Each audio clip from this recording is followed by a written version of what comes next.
xaaral ma jàll quelques informations rapidement ma ñëw ci débat bi voilà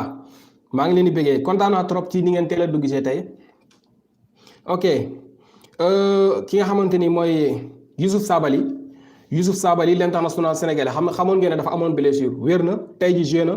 waaye ba am passe décisif Youssouf Sabaly tey dafa def benn passe décisif mooy dafa joxe ñu dal di koy dugal voilà comme wolof la ñuy wax na leer Youssouf Sabaly joxe na bal tey Bordeaux dugal ko waaye nag ñoom muccuñ ci loxoy ki nga xamante ni mooy sénégalais yi ne fële Metz voilà ñoom Pape Matar Sarr dañ leen a dóor 2-1 dañ dóor Bordeaux 2-1 ak lu mën a xew Youssouf Sabaly moom def na benn passe décisif ok ki nga xamante ni mooy Pape Ibnou Ba nekk de Ligue 2 France moom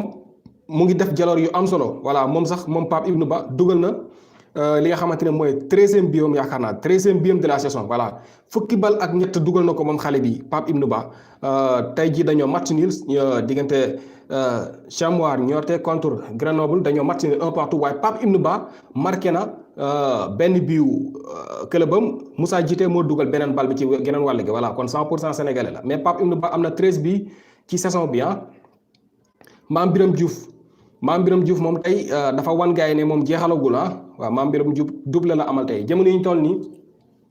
fii ñuy waxee Mame Biram Diouf moo nekk meilleur buteur sénégalais foofu la ca championnat bu Turquie voilà ok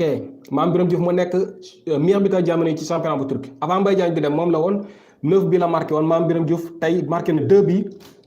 9e ak 10e biom de la saison ci championnat jamono yi moo nekk meilleur buteur ci sénégalais yi nekk foofu la ca Turquie ak 10 bi Mbaye Diagne nekk 2e ak 9 bi Alassane Ndao 8 bi Alassane Ndao moom itam yaakaar naa ne bokk na ci débat bi voilà ban gis-gis ngeen am ci moom dinañ ci ñëw léegi Alassane Ndao marqué na 8 bi mooy 3e meilleur buteur sénégalais foofu la ca Turquie Babacar Xuma 7 bi Serif Ndiaye ak Gostepe moom itam am na 7 bi voilà Mame Baba Thiam moom am na 6 bi kon Mame Biram Diouf jamono yi mooy jiite mooy imam bi foofu la ci Turquie ndax mooy meilleur buteur sénégalais ci championnat boobule di Turquie Ibrahima Mbaye moom itam marqué na tey Ibrahima Mbaye ak club bi nga xamante ne mooy Bologne tey jii dañoo dóor Lazio 2-0 moom Ibrahima Mbaye xam ngeen ne Aliou Cissé oo na ko fi oo nañ ko fi ay yoon sax mais tey jii dafa dugal benn bal ci clubam boobule di Bologne contre Lazio 2-0 voilà ok bu ñëwee ci li nga xamante ne mooy Ligue 1 sénégalaise tey jii ñaari match rek moo amoon yaakaar naa voilà ok dinañ ci ñëw léegi